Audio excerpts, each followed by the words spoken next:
Assalomu alaykum akalar. To'sin, reyka, penoplast deydi, shunaqa narsa. Reykani ustidan tashlab yubordim. Plotniy bo'lmasa ham haligi orasidan. Undan keyin mana uni qoqib chiqyapman skepler bilan.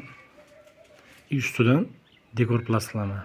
Shunday dekor plast yopishtirib, reykalarni topib qatirib ketaveraman. Nima uchun? Issiq sovuqda ushlash uchun. O'zimcha shunaqa yangilik qildim. Hozir buni qo'yib turib shu qilaman. Shunga video qilib berdim. Nima qilsa? Qalay bo'laverdim.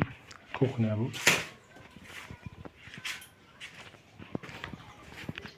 Ikkinchi tash pol edi-da, shuning uchun shunaqa qildim. Lomba bo'lmaganligi uchun.